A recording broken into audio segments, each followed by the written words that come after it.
Hey, hey, hey, it is an unstoppable day. Welcome to another episode of From Felons to Fabulous, the show where we help you understand that no matter where you started, it's not where you start, it's how you finish. You too can go from being in a life of incarceration to a life of elevation. I'm one of your hosts, Terrence, the Unstoppable Coach Leffridge with Unstoppable Coaching Services. I'm one of the coaches here with Felons to Fabulous, and we're going to bring up our co host. We have the professor of change and the curator of Felons to Fabulous, Brenda Ringwood. And we've got the phenomenal co host herself of BTBY and a speaker with Activate Your Power. We've got Isabel Black. Hello, ladies. How are you? Wonderful. Hello, doing well. Well, welcome again. I'm excited for another episode of From Felons to Fabulous. You know, it's not about the journey, it's about the mindset.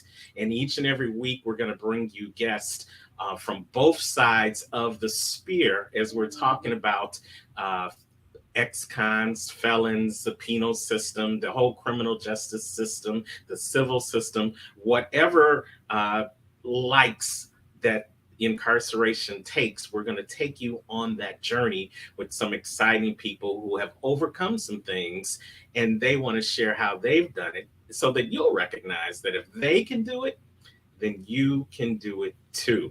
Brenda, tell me, how do you feel about having this platform and what it's going to do for the people that not only are on the show, but the people that are going to be blessed by watching the show? Well, first off, we need to change the stereotype of the word ex-con and of the word felon because we're just people.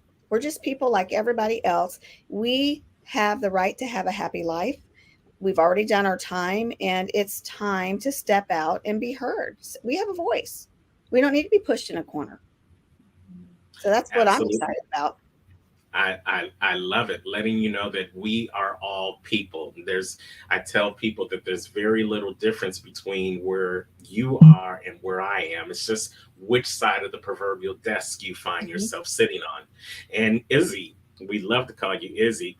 You have been on both sides of the coin. So how does this show really resonate with you in the possibilities that it's going to create in the universe? Right. And as a healer to humanity, I like to say that I do my part in healing humanity by first healing self. Now, I could have been um, a great uh, criminal, and I probably would have honestly been a great prisoner because I was raised with a criminal mindset.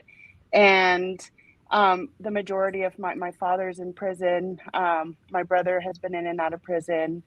My daughter's biological baby father is serving a life sentence. My son's father served a couple times in prison. Everyone in my world has gone through the system, and I went through the juvenile system as a juvenile. So I was groomed very early and was, taught how to be resilient in that lifestyle. So to back up what Brent said on change the stereotype, what I would like to do as my part here is to help the actual people that are going through it change that stereotype within themselves, Yes. because that's what I see from the people I love and from when I was a corrections officer is you have to convince them first that they are worth it, because most of them have already deemed themselves damaged goods in life. Right. Yes. So what's the point? That's what they think. What's the Mhm. point? Absolutely. And that's why we talk about it's about the mindset because wherever you find yourself in life, your mind got there first. And so we're not only changing the narrative, we're changing the conversation to help you change your mindset so that you can move from being a felon to being fabulous. And we've got a great guest tonight that's going to help you in that change, in that new trajectory towards becoming fabulous because he's done it himself. Hey, Brenda, why don't you go ahead and introduce who our special guest is this evening? I absolutely think his story is amazing. I had the chance to meet him about 2 years ago. during COVID was doing some prison reform shows, just some educational shows, and I got to hear a story and what he's done even since then. Just these past 2 years has just been phenomenal. Phenomenal. He is fabulous. So this is Omar Howard. He has done multiple years in prison and he got something that is very rare. And I'm going to let him tell that story. Welcome, welcome, Omar. Welcome, Hey. welcome to the From Felon to Fabulous show. And let us not be remiss because, I know you earned it. And in the title going across the screen, it says Dr. Omar Howard. So how are you, sir? I am doing absolutely wonderful. I think anytime you can be on this side of the earth and on the grounds, Yes. this is what we went through in the last 2 years. And the things that we're seeing in our community, in our society right now, like every day that we wake up is a great opportunity to either do something different in your life, do better, evolve, build, so I'm grateful. I'm grateful for the opportunities that they've been giving me. And so I'm just grateful every day to have a chance to continue to build on that legacy, to build on what I'm doing. So I am doing great, coach. Great. Well, we appreciate you taking some time out of your schedule to be here. Here at Felons, from Felons to Fabulous, we know that just mere words on the paper will not do justice to people's biography. So let's give you an opportunity to tell our audience who you are. And then there's this moniker that you're carrying that's called a pardon receiver. Let's hear a little bit more about that. So the floor is yours. All right. Well, let me introduce myself once again to the greater audience. My name is Omar Howard. I'm originally from Auburn, Alabama. And I moved up here about when I was 9 years old. And the reason my mom moved me up here was because I can't see anything. Can y'all? We see you just fine. You're good. We can edit. So okay, it's a dark screen. You can't even see yourself? You're full screen. That's why. Oh, am I full screen? Okay. Yeah, we got you full screen. Oh, okay. I can see everything now. Okay. I'm sorry, but I came from Auburn, Alabama, and I grew up very poor. Like my family was dirt road poor. If you ever lived in the country, you know what a dirt road is. We lived on a dirt road.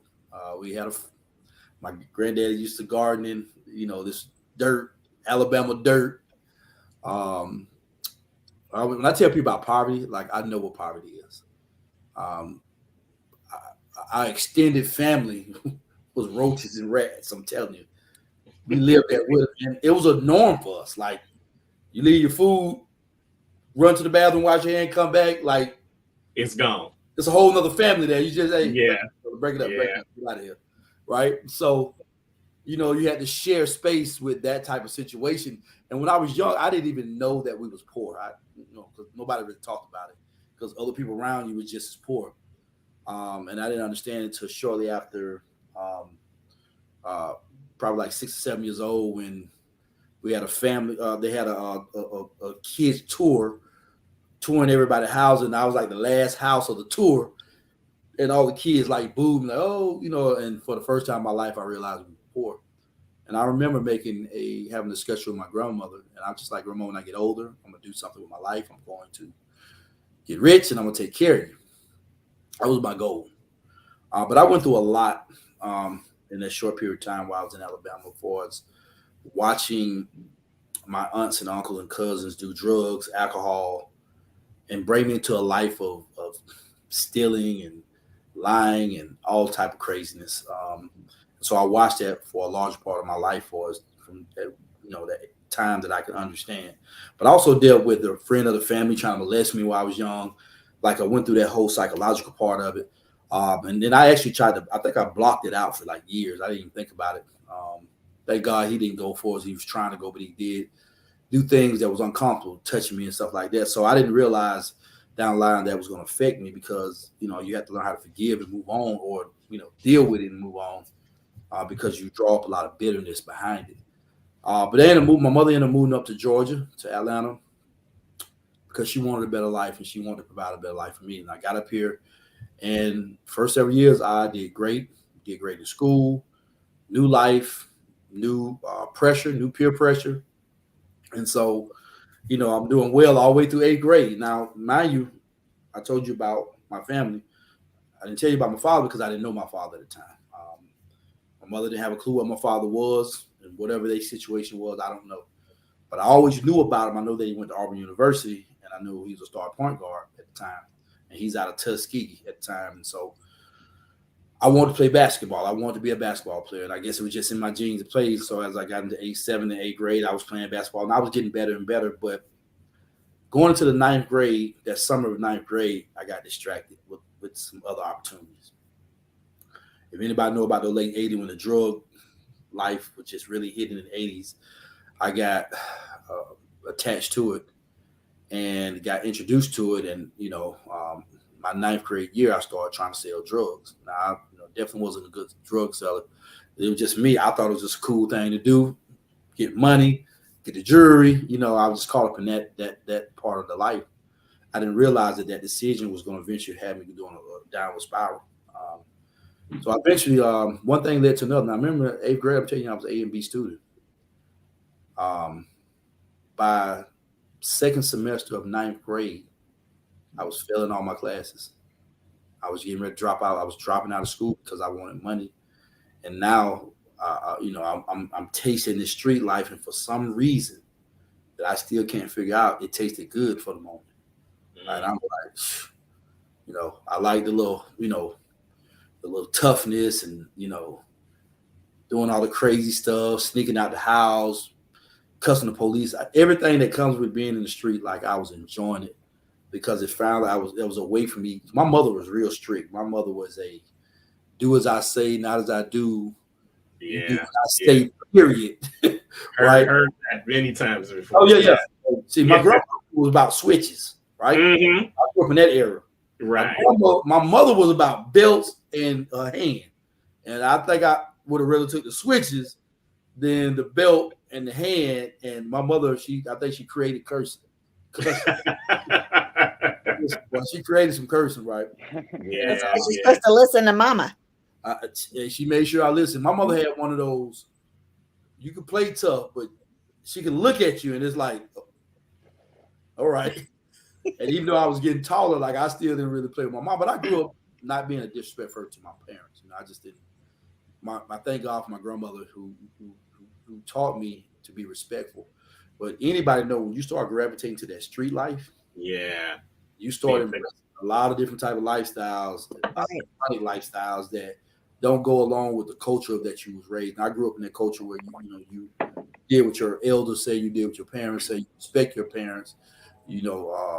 Honor thy mother, thy father, so your days may be long type of, preaching when they went to you. So I did kind of, believe in that. But then, once I started getting in them streets, and I'm taller than my mom, and my mom's 4'12", or my mother's not even 5 feet, I don't think. And I'm taller than her. Now I'm slim though, but I'm taller than her, so whoopings don't hurt no more, right? So you're feeling you, and you were feeling yourself, right? I'm feeling myself, Coach. Okay. I'm feeling myself. Now I didn't grow up no tough kid, even though I grew up bad and disrespectful. I mean, stealing and all that. But once I started gravitating the streets, now I'm starting to want to take on this other role. I want to be this tough guy. I want to be this dude. Then, one thing led to another. I went to selling drugs, then breaking the car, breaking the houses, dropping out of school, fighting, going to clubs, fighting, drinking, trying to smoke a little bit here and there. And eventually I picked up a gun. And I'm robbing now. I'm kicking in doors. Now, this is from 15, 16, 17, 18. But 15, I caught my first robbery charge with a group of guys. And, we do what everybody do. Just want to get out of jail. Want to get out. Get out. 2 weeks later, back at it again. So caught my first charge was a robbery charge at 15. Next charge was a terrorist threat charge. Tried to fight the police. Next charge was I think I had a gun charge, and then had several other charges in between 15 and 18 years old. Now, in between that, I'm depressed. I'm stressed out. I don't know if I'm coming or going. Me and my mother not on good terms. My mother to a place where, like, you got to make your own decisions. I love you, but you got to figure this thing out too. I got at 17, I got a child on the way, and another one on the way, and I'm just all over the place, just super depressed. But when my first son was born, it hit me hard, and I was just like, this may be my way out the streets, because I didn't want to have the same impact in my son's life the way the absence of my father impacted my life, because I really wanted a father. I really wanted a brother and sister, but I was the only child of my mom. And so I'll never forget holding my older son for the first time. And I just broke down crying. I was like, man, I got somebody that I think love me, somebody I can love now, because I didn't understand love. I didn't know what love was. And I got out the streets, went back to school. And I always remember my principal saying, this is a good year. Omar's not even getting in no trouble. Because I was just into stuff, bad, disrespectful, talking back, always getting kicked out of class, just in the little fights here and there, just doing a lot of crazy stuff. But it felt good to hear something positive for the first time in years. And I worked hard trying to get my school stuff back, because I'm like, I'm gonna graduate. I'm a year behind, but I'm gonna graduate. I'm gonna get this thing right. And I ended up getting my first job, McDonald's. And you'd have thought I had got a job at Microsoft. I $6 an hour. I was just like, oh yeah, I'm out the streets now. And this went well for about for a few months, but the money didn't add up to what those Pampers and Infamil, that didn't add up. And man, I got back into them streets, and that was the worst decision I ever made. My son's mother wasn't on good terms. She was in the process of having a second baby, and I had another girl that was potentially had a pregnant. Like, I was just all over the place, stressed out, lost. I didn't know if I was coming or going. I got to a place right there in that moment of life where if I died, it didn't matter. If I killed somebody, it didn't matter. Like, I just didn't care about anything but getting money, because I'm depressed now. Like, I'm going through a lot. I tried to work with my stepdad doing construction, but I didn't want to get up early in the morning. Like, it just lost. And then my son's mother, because she ended up moving with me and my mom. And so we, just things just didn't go well. I mean, it become very abusive to her. Just like I said, just doing a lot of crazy stuff. She ended up leaving to get away from me, and baby and all that. So I'm lost. And I turned 18, and then I turned 18 in November 1992, 93. I found myself February 5th, 1993, charged with 13 major felons. I was charged with murder, felony murder, 3 counts on robbery, 3 counts of false imprisonment, 3 counts of aggravated assault, burglary, and carrying a concealed weapon. 18 years old. And I never forget the first day those doors slammed behind my back. I realized then, like, this is not the life that I want to live. This is not who. It's like when that door slammed and I heard that clink. If anybody ever been locked up before and you heard that clink, that's a different type of noise. That's a different sound. And that's a different type of door. Oh yeah, that's a different door. And not that I hadn't been locked up before, but this one here was different. That door slam now was different. And I couldn't believe at that moment in my life when they was reading those charges.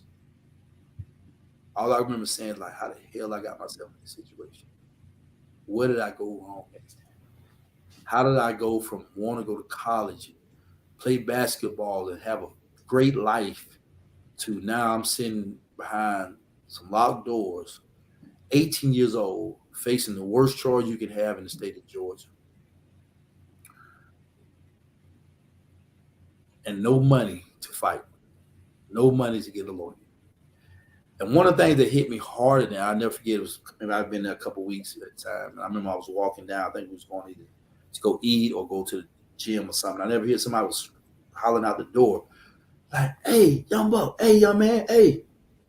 I'm looking around. Yeah, you, man, what you doing locked up, man? You supposed to be in school somewhere, man. What are you doing? And man, when I tell you my inside, like, it melted, like, yeah, it fell apart, because I knew then, like, I'm gone. And I never get calling my mom and telling her, "Mom, I'm not getting out this time. I've messed up. I really have messed up. And my mom just falling apart. Like, and I never forget my son mother pop. I haven't seen her like at the time like 2 or 3 months because she had left. And she popped up there. And I was able to get my first visit. And I never forget watching, looking in her eyes, and she's saying, "Man, you left me out here to raise these kids by myself." I was just tormented. That was a tormented voice to hear that. My mom crying, she's saying this, and everything in my life just coming at me. Like all this is just going on. And at one point I thought about suicide. Like I really like, you know what, I'm not gonna do all this time, man. These folks think you had this. I couldn't muster up the strength to do that. Thank God. Yeah, thank God for that. Yeah, thank God for that. Thank God, you know, he gave me a strong enough will to not want to do that and just deal with whatever I had to deal with. I never get just going to church, you know, you get locked up. You're trying to find God. You're trying to figure this thing out. For the first time in my life, God, you got to be real because this ain't real. This is like a fantasy world. Like I'm just hoping I wake up like, oh, it's got to be a dream because this can't be happening. I'm charged with the worst. And then when you wake up, you're still there. But I'm still there. Like when I go to sleep, I was waking up hoping like, oh, it was just a dream, and it wasn't a dream. And I think it's important to put this in perspective because if we go back over the life story that you just shared with us, by the time you were 18, you went between the ages of 12 and 18, you went from being a AB student on a basketball career to being charged with almost as many felonies as you had years on this earth. Yes. That's a third of your life went into a spiral, and you find yourself with that sound of the doors closing. Mm-hmm. That sounds so completely different. And then it even gets worse because now you have this inner turmoil that you're dealing with because now people are looking at you and saying you shouldn't be here. Your baby mama's saying to you, you shouldn't be here. Your mama is tore up and now you know that you shouldn't be here, but you're there. And there's nothing at that time you could do about that. How did you deal with those days of knowing that you had put yourself there and it seemed like at that point there was nothing you could do about it? Well, here's a challenge, Doc. Part of my story is this wasn't even my murder charge. It was a robbery that went wrong, and I wasn't even standing close to the house. Okay. I didn't even want to be there that night. You know, you get those gut feeling like, man, I don't think we need to do it. This ain't where I'm supposed to be. Yeah, I shouldn't be here tonight. Like, I don't want to do this. Too much, something, the energy ain't not right. I felt it. And I was just like encouraged, like, come on, just stand up there. You ain't got to do nothing. I'm going in. I'm do. So it was another girl. It was a female and a guy. And me and then some other guys. The older guys sat kind of down a little bit from me. And I'm just really sitting there like, I'm just like, go on, get this over with, man. Let's go, man. Like, I don't even want to go in, man. Like, if we get some money, we get it. Y'all do whatever we want. Man, I don't even want to be here. That's just, I had that type of feeling. Mm-hmm. And it happened so fast. Like, what just happened? Like, you know, I heard a gunshot, but I thought somebody was shooting out the house. Like, I didn't know what was going on. And to see a body, you know, we run. So now I'm in here trying to contact people. Like, yo, man, I'm already facing these armed robberies, yo, man. Like, yo, what's up? You know what I'm saying? Like, you know, I had a co-defendant, at the time, he wrote a statement on me, one of them, a couple of them that didn't get locked up. So, and I wasn't necessarily mad about that. You know what I'm saying? I just couldn't understand, like, why is everything falling on my head? Like what's going on? Like, and I'm trying to call in the situation, the people that done it, these are like my best friends. Like, yo, now everybody like going against me, hanging up the phone, don't want to talk. And I'm like, yo, you just shut up in there. Don't say, like, hold up, man. Listen, like, what? Yo, I ain't said that. What do you do? What's going on? So I'm dealing with my mother, like, yo, don't you realize they don't care nothing about you? You better stop trying to hold the code in the street. And I'm like, Mom, these my friend. They ain't gonna let me go down. And as time going by, days, weeks, months going by, court dates coming by, and now they like, yo, we trying to offer you a life sentence. I'm like, y'all offer me a life sentence for what? I ain't shot nobody. Well, you need to tell. I'm like, man, I ain't did nothing. They didn't end up. So one of the guys was actually locked up on the charge who actually did it. Somehow they dropped the charges on him all the way around. So now I'm facing this murder charge by myself. The robbery, the robbery. Okay, granted, I did it. I can't even be mad about it. But now I'm fighting something else. Now I don't understand what's going on because I'm really trying to like believe that my friend is not understanding life at the time either. Because when I reverse that role years later, what I've told on myself, probably not. Probably not. I ain't that much friends with nobody right now. I don't think I'm gonna just be quiet, maybe to go away, because that's how we thinking. So at this time now, I'm trying to get involved in church. I'm going to Bible study. Like I'm trying to understand. And I'm reading the Bible. I always laugh about it. I'm reading these stories, God delivering people. I'm like, well, God, listen, I'm gonna get saved. You just get this murder charge stuff. I'm gonna do right. Now I'm trying to really trick God because I'm really in conversations. He becomes the genie in the bottle at that time. I've had those conversations with them myself. Yeah, and then I'm like having conversation with other guys about, man, if I get out of here in a couple years, I'm gonna go back there. I'm gonna sell some dope. I'm gonna put that pistol on somebody if I catch him slip. I ain't gonna just be out here rob, but if I catch him slip. So I'm still trying to play game. I thank God. Still riding the fence. He's still living. Both lives are still competing with you. Yeah, if I could trick God and don't let me go, maybe He ain't gonna hold it against me when I get out. That's how I'm looking at it. But I love how you said that because it sounds like you went from selling drugs to now trying to sell yourself to God. Now that you got caught. Now that you get caught. But in either way, you were being a salesman. And sometimes in life, the things that catch us up aren't the things that we thought should have caught us up. Exactly. Sometimes, we used to say back in the day that your nickel slick. Sometimes you just, that thing that you should have got caught for, you didn't. So now you feel like, hey, nothing can touch me. And then all of a sudden you find yourself in a situation where by your own admission, you were feeling like this wasn't right. I shouldn't be here, but you were there anyway. I'm there. And that's the thing that gets you tripped up. So and that's the challenge. Like I said, I'm fighting my loyalty to my friends compared to people that actually love me, my mom and my kids. And I was really between the rock and a hard place. I was really between Stone Mountain and the grass, and it wasn't a good look. And so they ended up dropping the murder down to a manslaughter charge, gave me a plea of 18 years.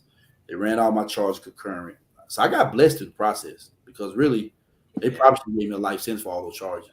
So I ended up getting an 18-year sentence all together. They ran everything concurrent, gave me one sentence, 18 years, and I accepted that. And I tell you, that was a tough decision to make. When I had to turn around at that podium and look at my mom now, look at my son, look over there at the victim family. I'm signing my name over on something that I didn't even do on a murder charge. Armed robbery, grant, I accept that.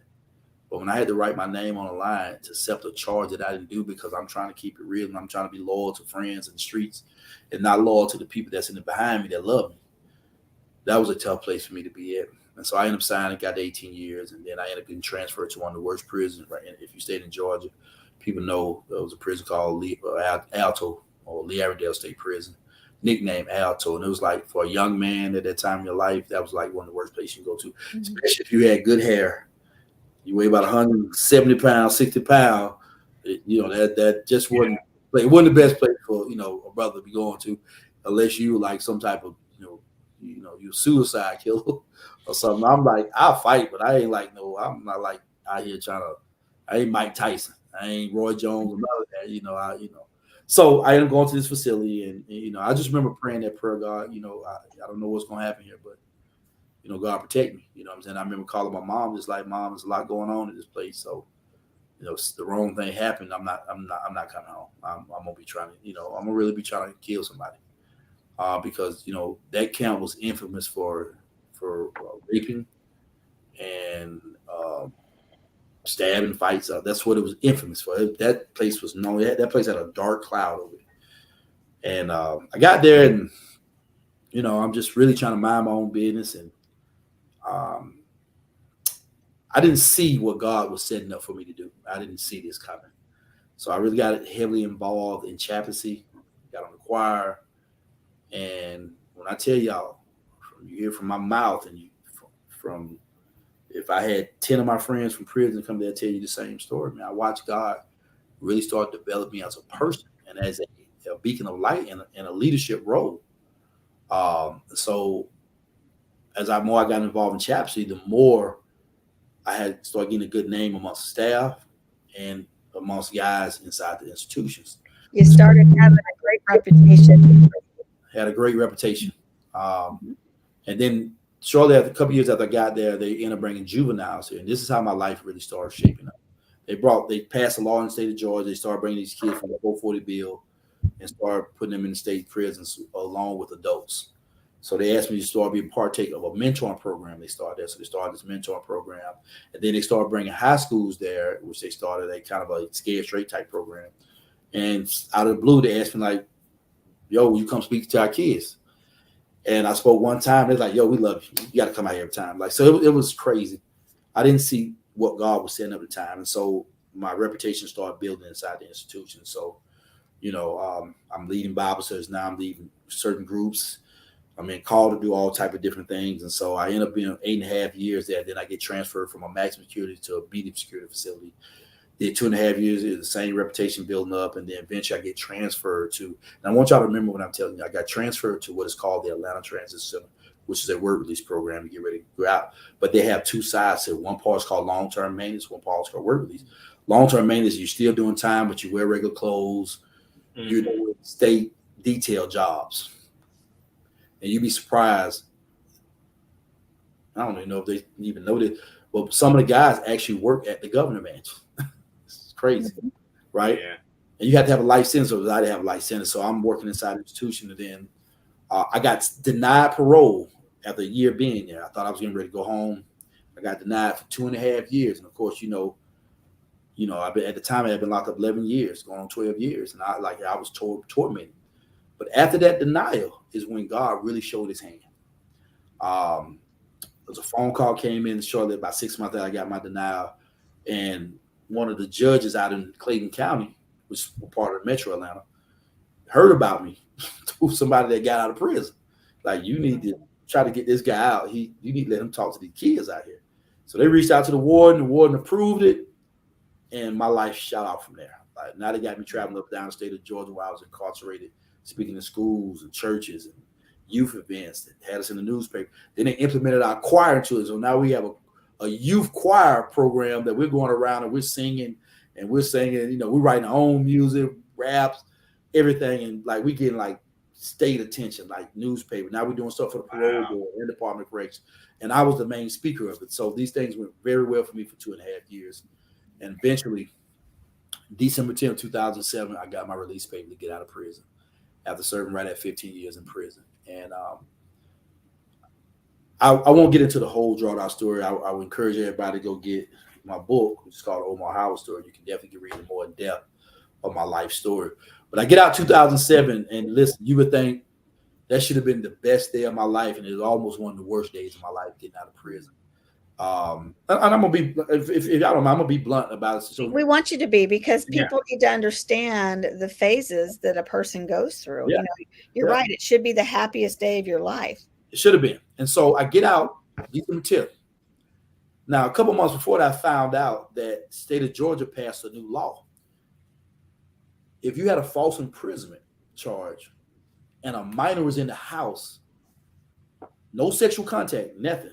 If you rob in the house and there's a minor in the house, which is called false imprisonment, not kidnapping, but if kidnapping too, mine was just a false imprisonment charge. So if you don't know what a false imprisonment charge is, if I tell y'all, don't move, you don't move, that's a false imprisonment charge. If you move in the state of Georgia, I think 6 feet, it becomes a kidnapping charge. So if I move them across the room, it becomes kidnapping. But because they didn't move, It's a false imprisonment charge. But there was a 16 or 17-year-old kid in the house. I think 16.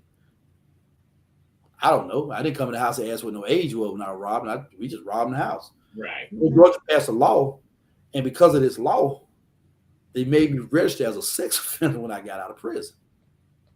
You know, I was. No, it had nothing to do with that. Yo, I don't. You know, like I don't have a sex offense charge. Why am I registering as a sex offender? Mm-hmm. And at that time, Georgia was in this. The states were heavy about sex offenders. That was like the political push at the time. You know, and so I got out I get out around 10 o'clock.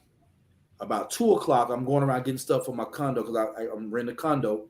And mind you, I had saved up about $12,000. I have been working like 6 months saved up. I'm excited. I'm ready to get out. Even though I had to deal with this, I was cool with it because I know I ain't did nothing. Mm-hmm. And I go to the parole officer. Parole officer told me to come to the office immediately. I come there, and this parole officer told me, you can't move into the condo. You got 15 minutes to find you a place to live, or I'm sending you back to prison. What? And I remember looking at this guy and telling him, I said, sir, I've been gone 15 years. There's no way I'm going to find a place to live in 15 minutes. Right. I don't even know how Atlanta look anymore. Yeah, things had changed so much.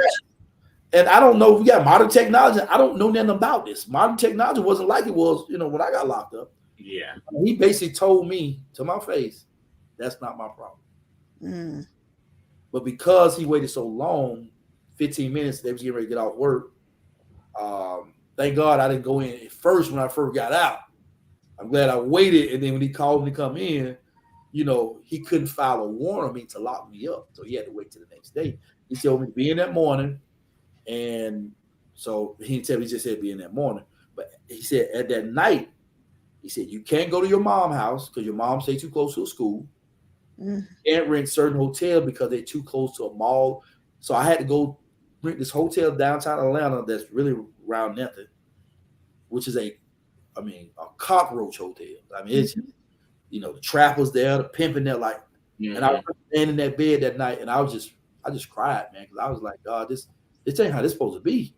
You know, You thought you were coming out of prison, not to go in another one. I'm like, this supposed to be a happy day of my life. My mom like having a nervous breakdown, and a friend of mine, she came up there, and I was laying in bed. I was just curled up, and she just laid there, and she just grabbed me because I couldn't stop crying. I just couldn't believe that I'm going through this. Like this can't be real.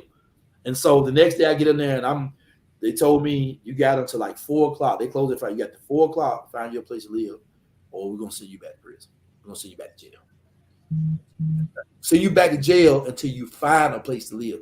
People don't know it is extremely hard to try to find a place to live, much less have a sex offense charge over you.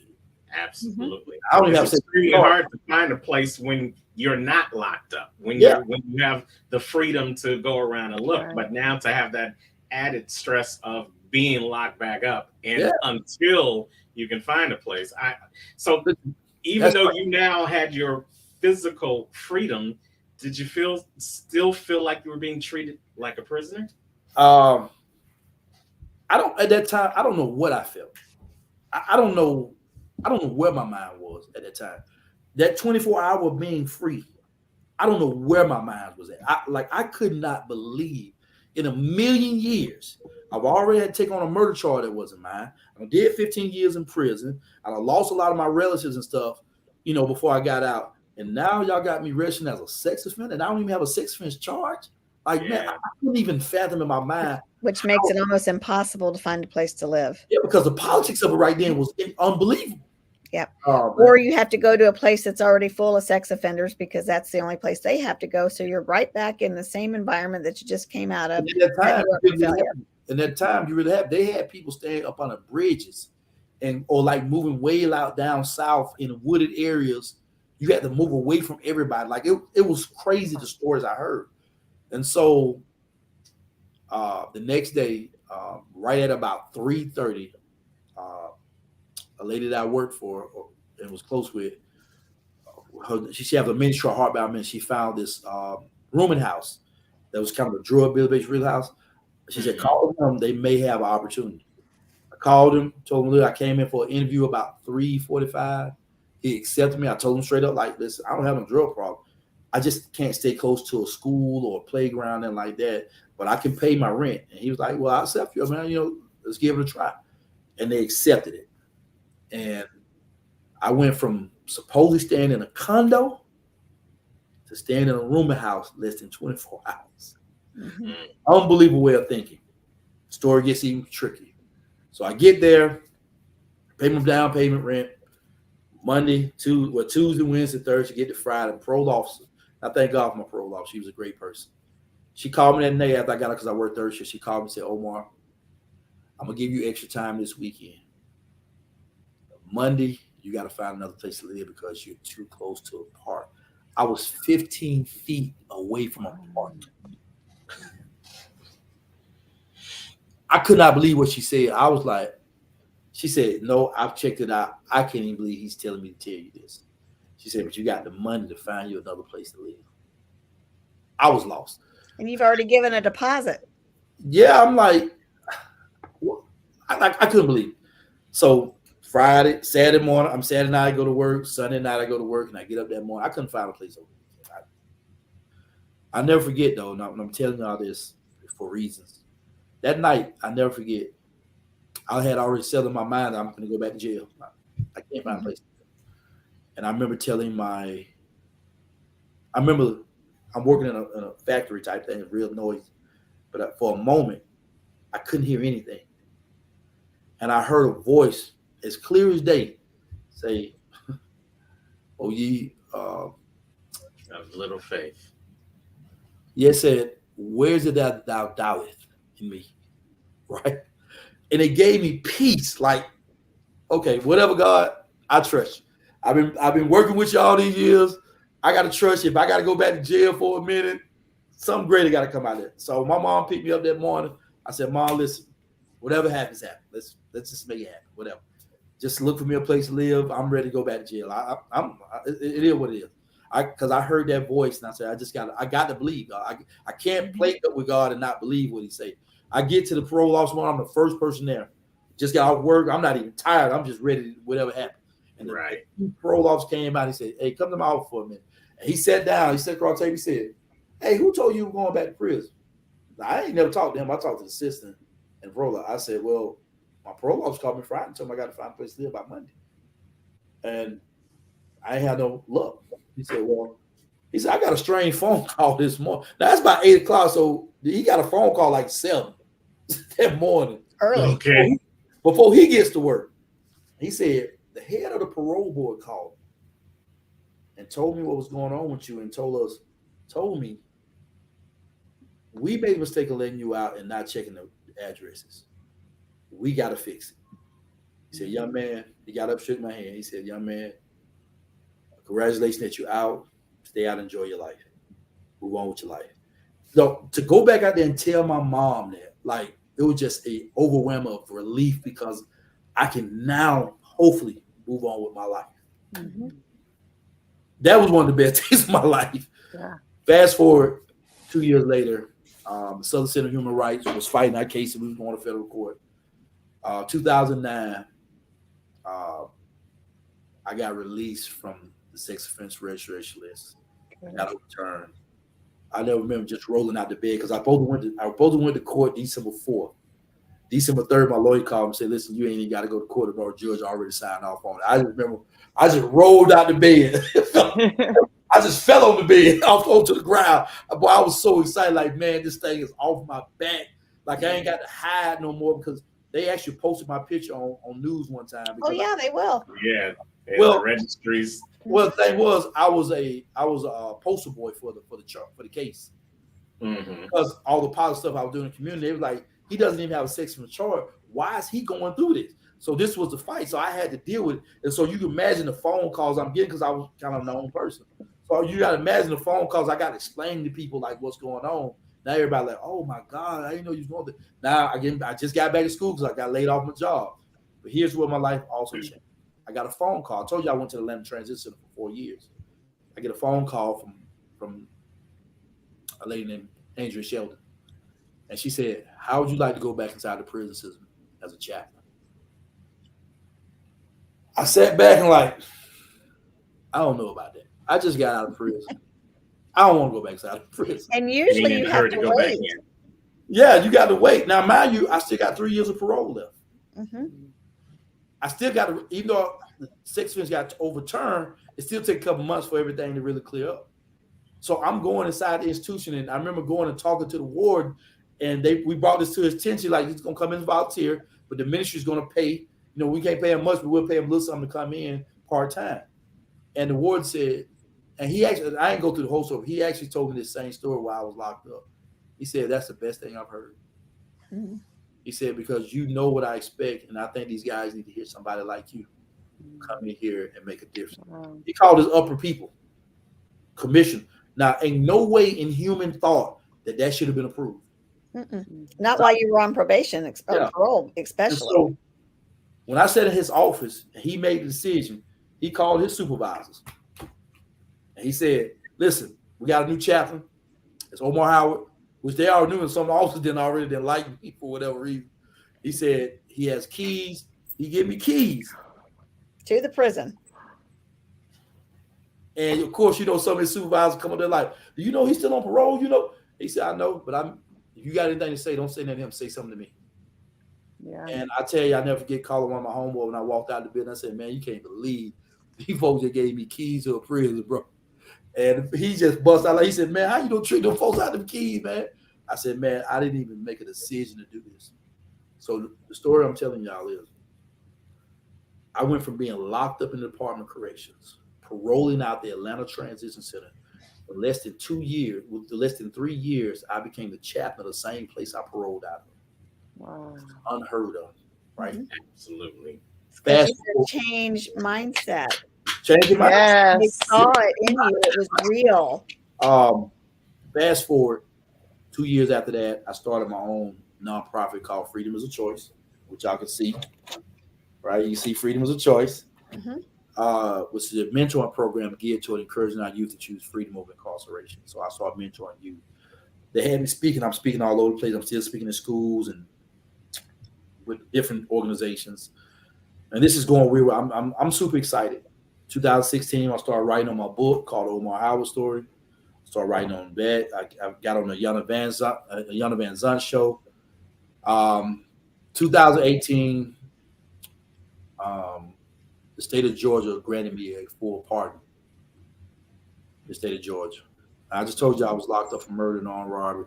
They tried to murder out of manslaughter, so I still had 11 felonies, 11 or 12 felons. The state of Georgia granted me a pardon. Nice. What does that mean? Tell people what that means. At the time now, well, let me share that there's a misconception with these pardons. Mm-hmm. Pardon is great to have. Get it by all means. Now, I can't speak for other states because other state policies are a little bit different.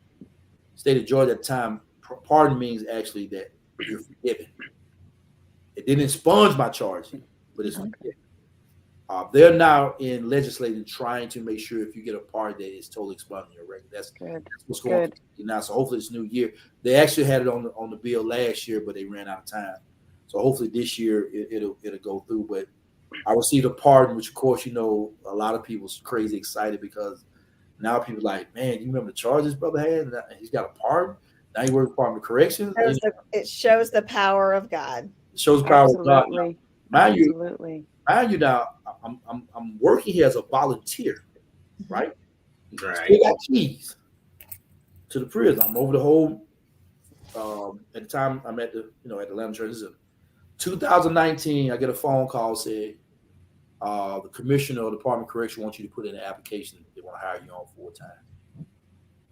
And so now, since 2019, I've been hired on full time with the Department of Correction. So now I'm actually You're getting paid at the very prison you were in. Oh yeah, I'm getting paid. But then not only put me over that facility as a chaplain, they also put me over Clayton Transition Center as a chaplain as well. And then I go down to Alberta State Prison. I work with the juveniles, and I go inside the juvenile DJJ, work with them. And then I got phone calls, and I collaborated, signed contracts with the Department of Justice, and they flying me out to different federal prisons. Just got off a 12 prison tour, going to speak at federal prisons. Working with DJJ, signed contract with them. We recruit more mentors to help juveniles. Of course, I told you about my book, pardon recipient. You know what I'm saying? And so the doctor part comes up. 2021, I got an honorary doctorate in humanitarianism, which is one of my favorite honors. You know what I'm saying? Even though I got a lot of awards over the last 7-8 years, I've gotten a lot of awards that I'm real proud of. But that was one of them because somebody recognized all the work that I had been doing over the years, and so that's how I got the doctor on that. I really didn't embrace it for a long time. People like, nah, man, you earned what you've done. You did. Yeah. Not only did Congratulations. I'm just a humble person. I'm just a servant. I just believe I'm a servant, and I try to stay in my lane. I don't try to boast about, because I know what God done for me. I know if God would lift His hand off me, I would never be in the place that I am now. So, well, you did more than earn it, Omar, because you didn't just earn it and keep it to yourself. You were sharing this stuff with others. yes, So that was your gift. That is God's way of saying, I approve. I approve. And I would also like to say, it's not boasting. You know, what God's been telling me these last couple of years is, and anybody who's spent time in prison, I mean, the likeliness of them reading the Bible is pretty high. And you read these stories, right? And they're amazing stories of what people went through and how God used them. Why can't we be those people too? You know, I've been hearing a lot the last couple of years is there's New Testaments being written, and we're being called to tell our story, to rise up and tell our story and inform people and boast about it if that's what it is. It's not a boastful heart you're coming from, so I don't think it'll be received that way, but it's the new books we're writing, and these stories are going to be needed for generations moving forward. So stand tall in your truth. And I love what you're doing, and congratulations. It's a beautiful, beautiful story. And you have earned it. Yeah. And many times especially when you think about honorary doctors, and that's not what this show is about. Many times people are resistant to really claim that because they feel it was given to them and they didn't actually go to school. They didn't actually put in the time. But I'm going to say you did go to school. You just didn't go to a traditional school. You went through the proverbial school of hard knocks. And I don't even know if you fully recognize this, but I was listening and I went through I followed your story. I followed your timeline. And in 1993, you were sentenced to 18 years. 18 years would have put you right at 2021.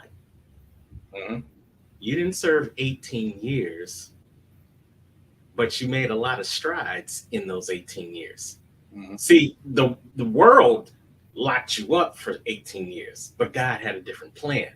Exactly. The world wanted to make you a felon for 18 years, but God made you fabulous. In that same amount of time that you could have just been wasting away in prison, you got charges dropped. In that same amount of time, you started a nonprofit. In that same amount of time, you got hired as a chaplain on a volunteer basis, then hired as a chaplain on a professional basis. In that same amount of time, you started a nonprofit. In that same amount of time, you got a full pardon. In that same 18 years that man was trying to lock you up, God was building you up. God was raising you up, and he elevated you finally with that designation of doctor.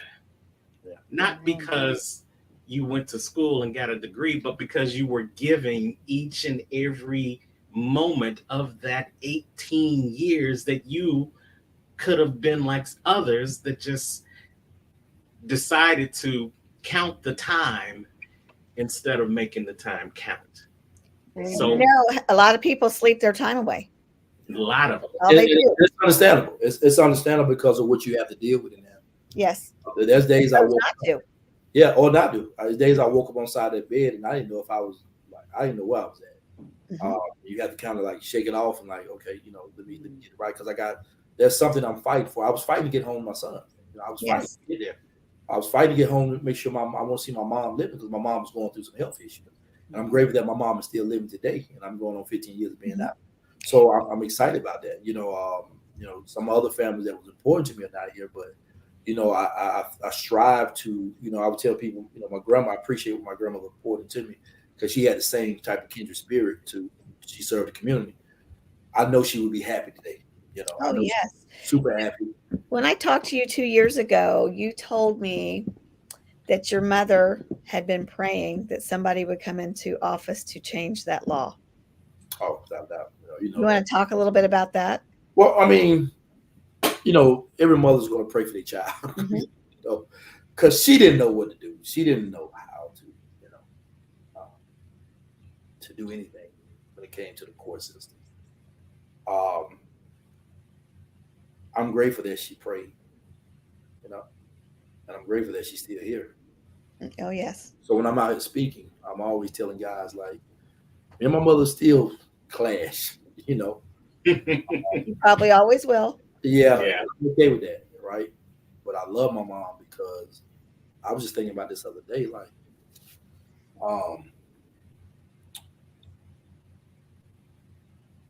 when I got set free, I didn't have a entourage of people at the door. My mom was at the door. Yes. I didn't have an entourage of people, and I was well known. That came down that road. My mom came down that road. I didn't have an entourage of people to make sure I had a relationship with my boys. My mom made sure I had a relationship with boys, right? So I'm grateful that she's still here today and she's seen the change. For my birthday just passed November 8th, and that's what I posted up. Like, I am so happy that my mother is still here to see the change. Yes. That means a And lot. I'm sure she is very proud of you. Oh, without a doubt. You can't be around. She's gonna talk about me all day. Like, you can't be around. But I want to share, like, with the larger population about having hope even in a dark place. Even though I lost my grandmother, who was she was an anchor in my life. You honor people and you honor your family, you honor yourself, by changing and to do something that's going to impact your life, your family, your community, your surroundings. Because I had to impact the people inside the institute before I ever impacted anybody outside the institute. That's right. Yeah, And it is possible to do that. Yeah. Sometimes God sends you to the certain prison that is the worst reputation because there's somebody there that you're supposed to meet. Listen, there was no reason. I mean, there was every reason for me to have a bad experience in that prison. Yes. Mhm. But it was And God's statistics plan. would have proved that. Statistics would have proved it. Yes. Right? And so I didn't have really a bad time in prison. The only thing bad about prison is that I was in prison, right? Yeah. And I'm grateful that I impacted a lot of young brothers' lives. And I thank God for positioning me. One of my friends used to call me, he said, "Boy, you're a voice of reason, because we be wanting to get in something, you be trying to stop us." Like, we need to be focused on going home, man. Let's try to do the most easiest time that we can do so we can get out of here. I don't know when we're gonna get out of here, but we need to be trying to get out whenever we can get out. And God just spoke to me. And I remember a pastor telling me, I can't wait to get out to do this. He said, the biggest missionary field is right here. Start working right here. So I always teach guys that. Don't start here. Start here. Yeah. But I want to share. You said that I wanted to go into missions. And my husband said, I don't want to do missions. And I tell people sometimes you have to be careful what you pray for, because I was able to do missions in prison. Well, I think the pandemic pushed everybody to missionary field. Yes. Yeah, absolutely. It leveled all the playing field. Yeah. It leveled prison, period. I mean, churches, period. There was no mega churches through the pandemic. Everybody was on the same playing field. So it was going to test your faith to see where you are. So when we went through the pandemic, I said to myself, I never understood what missionaries went through until this time. Now, we still ain't went through what some missionaries go through for real. So, but I want to share something to y'all. Like I told you, I'm a motivation speaker, and whatever. So when y'all read my book, right before I finished my book, I looked up my name, Omar. Omar means long live, eloquent, and gifted speaker.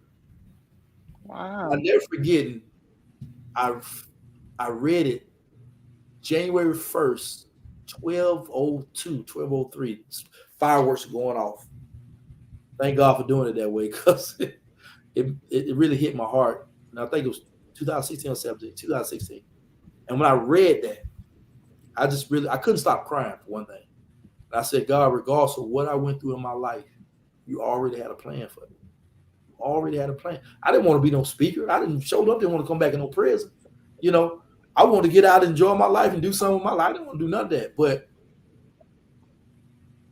this was already predestined for me to go through what I'm going through. And I've dealt with every situation when it comes to being locked up.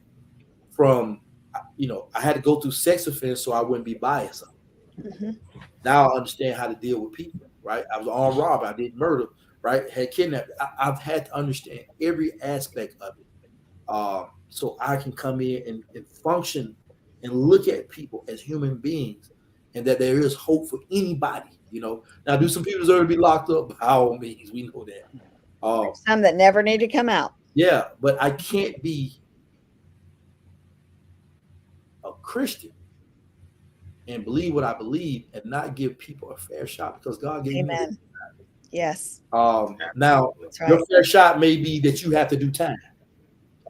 Mm-hmm. Which, as a Christian, you have to accept that. I accept that. Right. For some of the choices you made. But you can change here. Mm-hmm. Right? So I couldn't be like, oh, man, my partners always tell about certain people that's around us that get locked up. Oh, we know how you think, but I don't care. He can be locked up the rest of his life. I don't care. Right. So I had to look at stuff a lot different. But I also want to share, if you read my book, Governor Deal did my forward on, since you last talked to me. Governor Deal did a forward for me on the back of it. Wow. He approved amazing of the story. And he read the book and was like, I don't even read books that people give me. He said, for some reason, this is right before he went out. He said, I read your book and I couldn't put it down. Wow. And he sent an email and he wrote a forward for it before he exited out. And I'm going to read it to y'all, because he said the best person for the story is someone who actually lived the story, such as the case with Omar Howard. His journey through the criminal justice system is one that too many other young men are taking. Every policymaker should read this book. Wow. So I'm excited that even from his perspective, he's seeing the importance of listening to the testimony, not just mine, but listening to people who's going through the actual problem. And maybe we can build a better, re-entry format or platform, because he's showing you some elements of what, because you read the book, you're seeing about all the struggles that I went through, and people don't even know that's just that's just icing on the cake compared to what people really have to deal with every day. But I'm grateful. Struggle.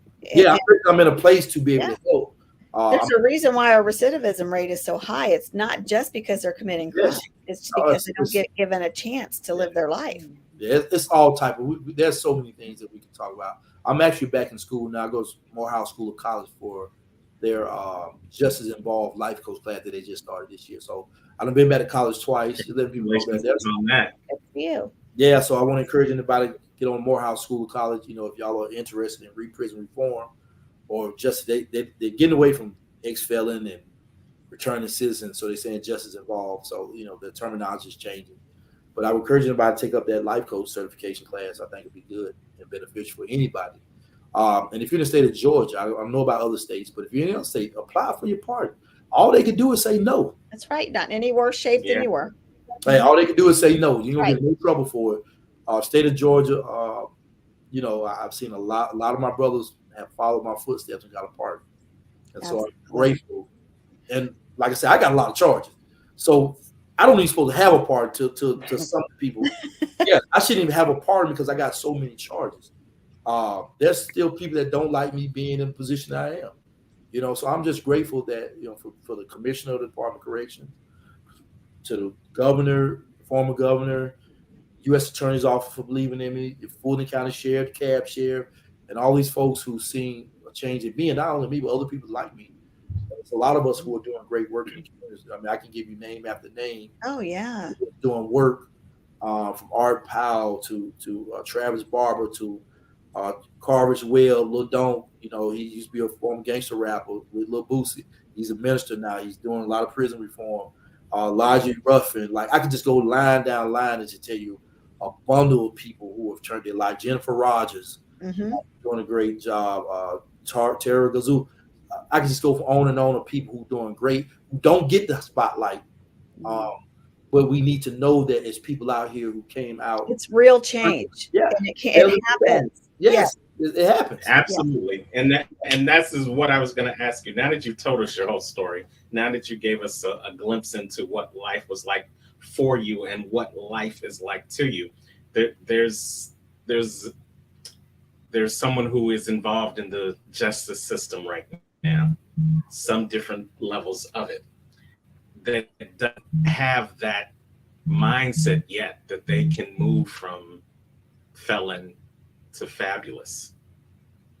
And maybe they haven't even had to deal with the extreme that you had to deal with, but they still can't deal with it. They still don't know what to do next. What do you say to that person about their ability, just like your ability, to move from felon to fabulous, that can encourage them right now? If I had to talk to anybody who's incarcerated now, and I want you to hear my voice.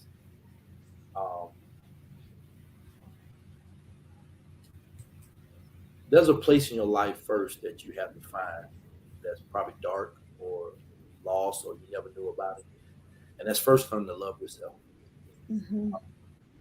When you look in the mirror, I tell guys this every day in classes, when you look in the mirror, are you satisfied with the person that you see in that mirror? And you have to be honest with yourself. If you're not at a place where that you feel good about who you are, it doesn't matter if you're in prison or out of prison, because there's a lot of people out of prison who are just incarcerated as you are in prison. But you have to look in a place in your life, when you look in that mirror, are you satisfied with the person that you are? And I promise you, 9 out of 10 people are not.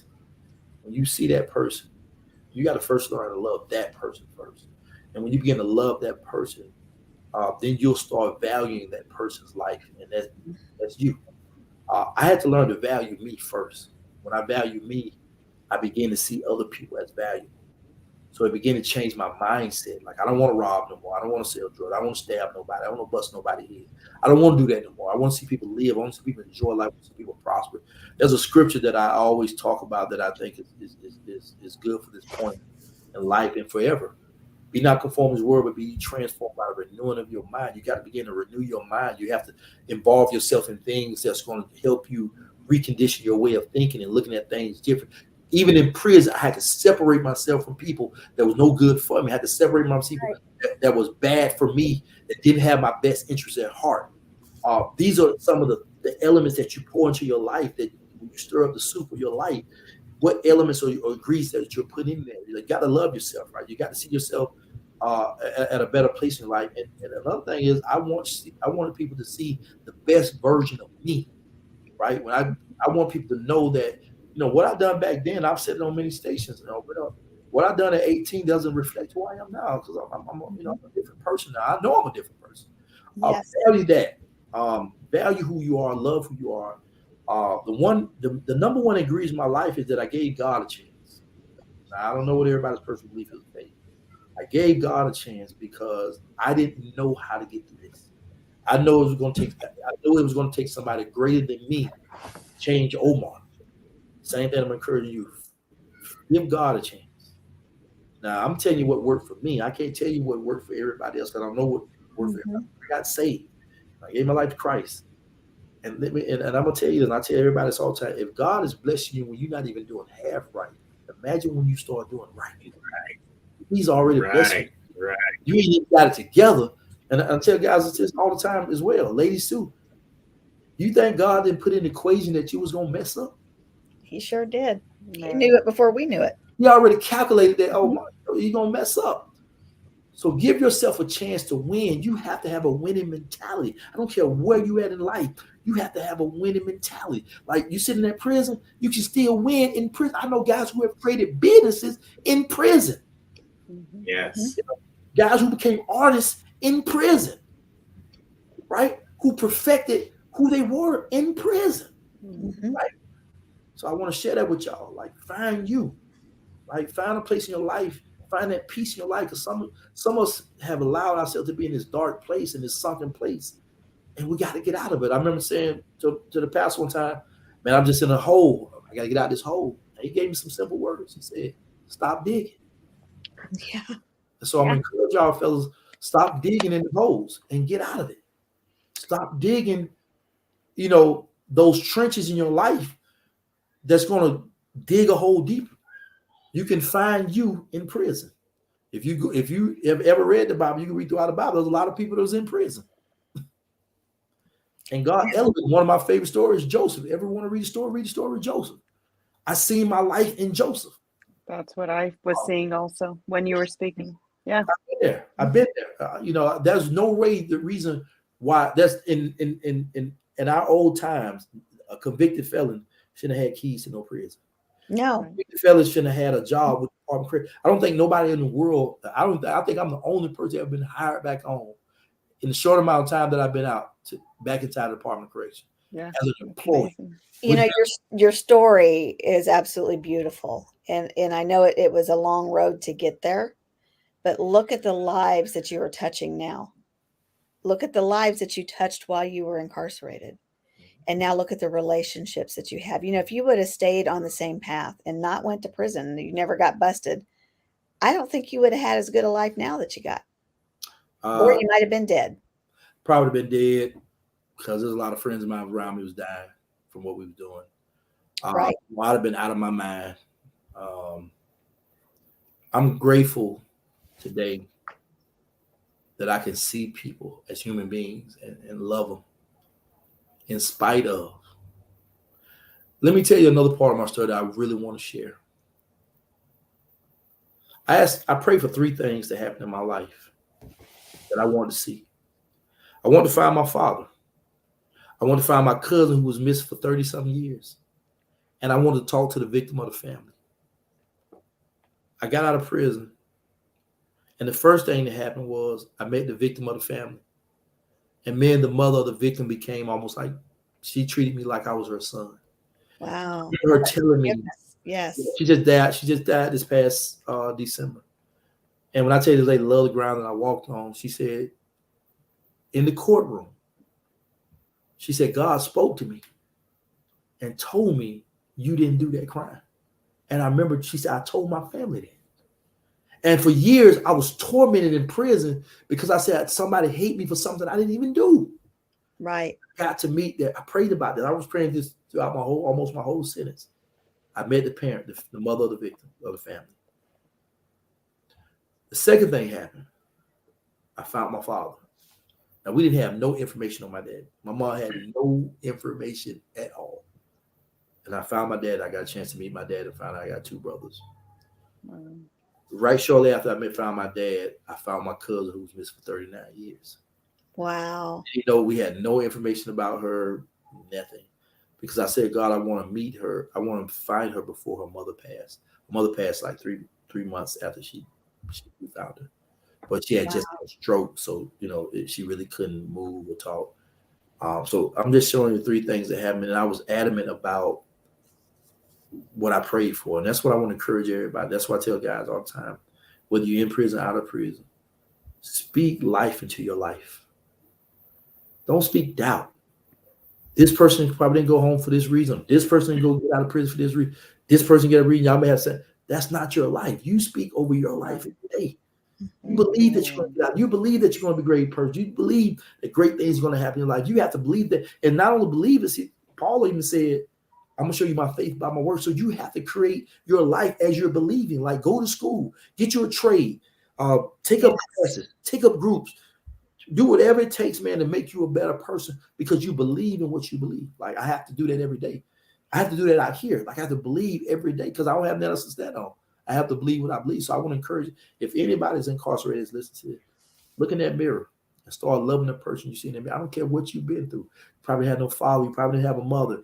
You probably was, if you was molested or you was, you've been through domestic violence, that don't mean you can't come out of that. You can come out of that situation the best person that a person's ever seen in their life. You can have a greater life, whether you're inside or outside. You can have a better life, but you got to find that person in that mirror.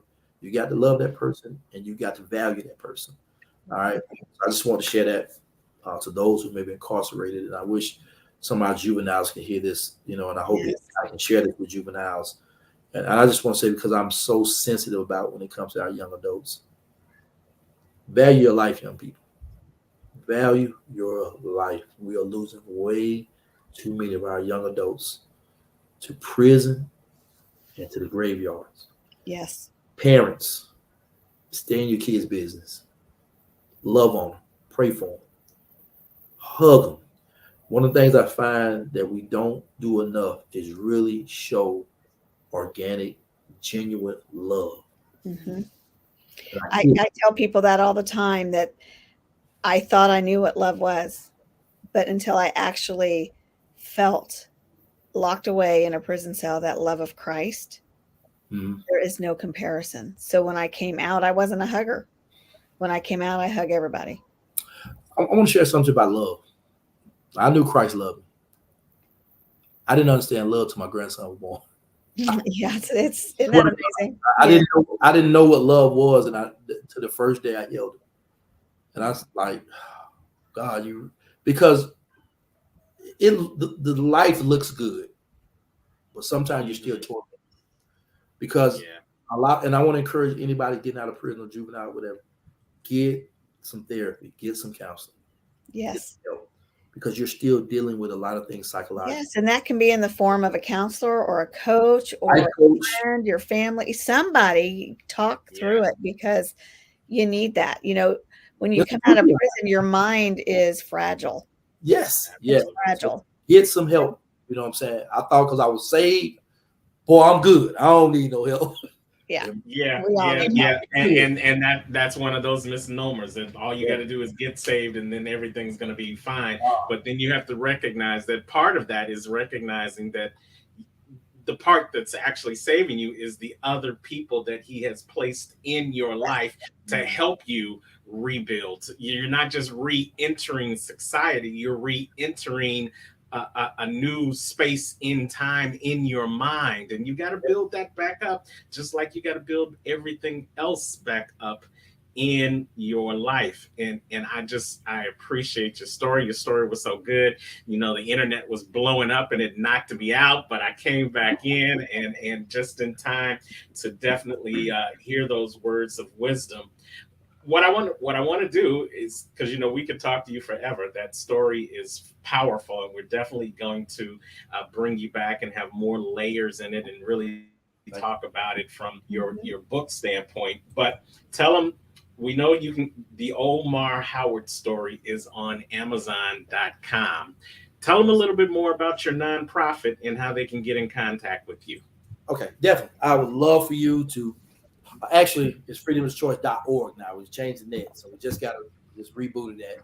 So if you can change that .org, it's freedomschoice.org. You can reach me at 404-480-3235 or email me freedomschoice2012@gmail.com. So I mentor young adults, not for the fact that just because they was people that have been incarcerated.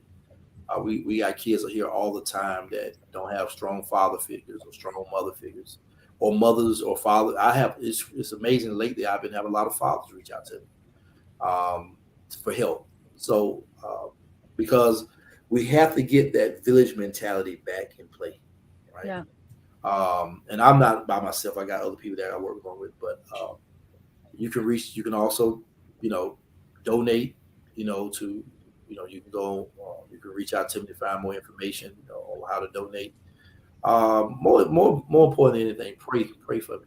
Pray for God, give me the wisdom every day to do what I need to do.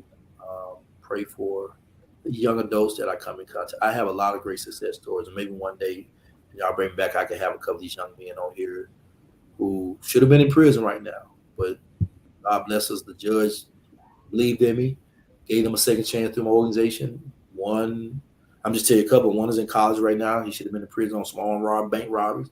Didn't go. A couple of them had robbery charges. One of the kids said, I just thought you were full of game. He said, but you stuck to your word, and it made me change my life. So we know that our lives can be an impact in other people's lives because they see the consistency in what you're doing, and that you show that you genuinely care. So that's, from my perspective, freedom is a choice. I'm just trying to help every young man and young lady that I can. I also started another business called Transforming Lives Coaching and Consulting, where we're going to be, doing life coaching classes. We're going to be anger management, grief counseling, And like I said, I'm going to school right now for a life coach in justice involved or prison reform and reentry, whichever terminology you want to use. So reach out. You can text me if you want a book signed. Reach out to me, and I'll sign a book and send it to you. Um, if you need to book me for a speaking engagement, you can reach out to me through my email, or you can call me personally. We can have a conversation about that. So I'm just right now. I'm just grateful for having the opportunity I'm having.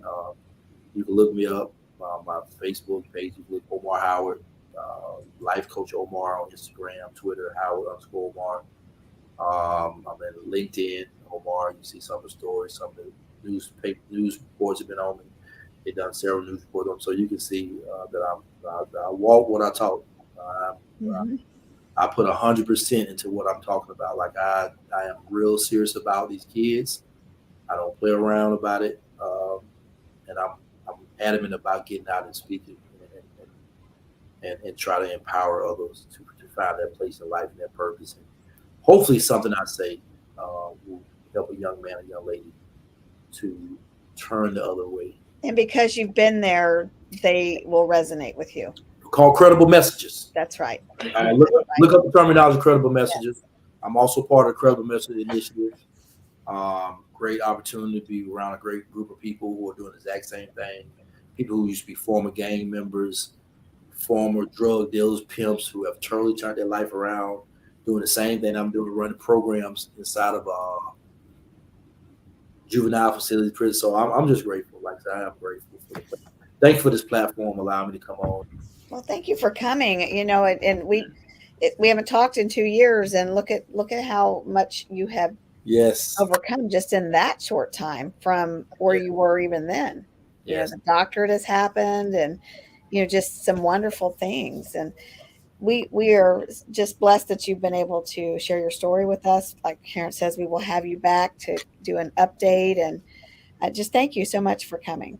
Yeah, so my office is getting ready to open up. So in the next couple of months, you're going to see this thing fully blossom out. That's good. Stepping out on faith. And yes, we want to see that. Yeah, I want to be more involved in the community. So I'm sitting in my office right now. So I come here every day, and I'm trying to really get this thing going, because it's a new chapter in my life that I really want to work. Because I'm 48 years old. I would tell kids, I got to raise y'all up, because by the time I'm 55, I just want to be helping get through.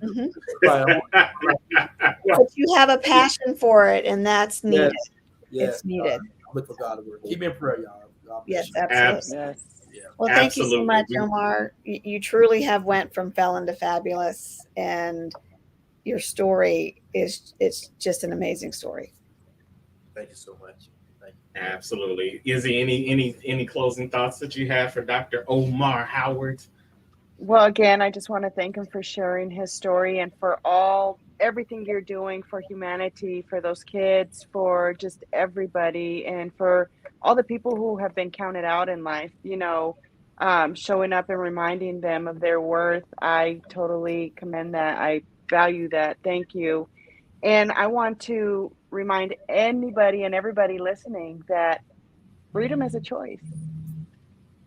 I love it. I love it. Freedom is a choice. I love it. And I love that background. And what I love is this is a truly transformational story. I love the fact that, legacy leaves seeds and success leaves clues.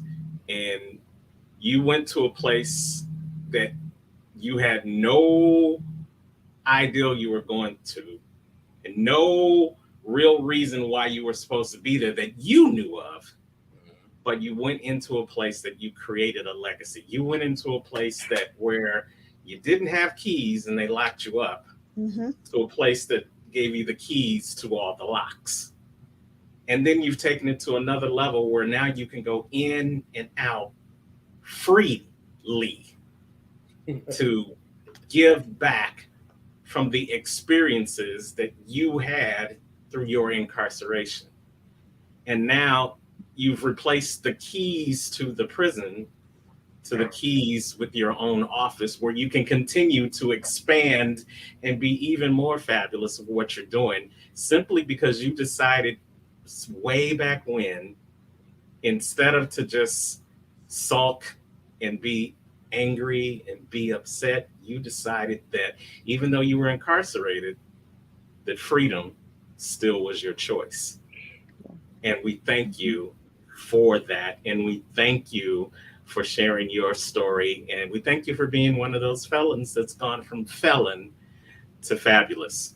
This is Dr. Omar Howard. You can check him out. You can get a copy of his book on Amazon.com. You can check out his nonprofit, freedomisachoice.org.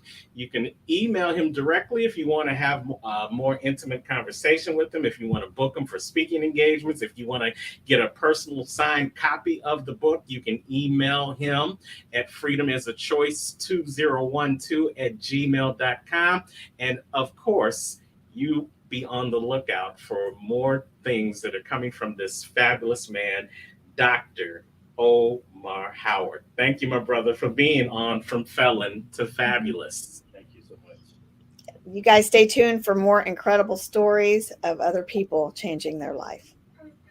Absolutely. And hey, if you are interested in being a guest on the show, just go to www.fromfelontofabulous.com and fill out the contact form, and someone from our team will get back in contact with you to see that maybe you'll be the next person on From Felon to Fabulous. For Brenda Ringwood, for Isabel Black, and for our guest, Dr. Omar Howard, I am Terrence Leftridge. This has been another episode of From Felon to Fabulous. We'll see you next time. Bye.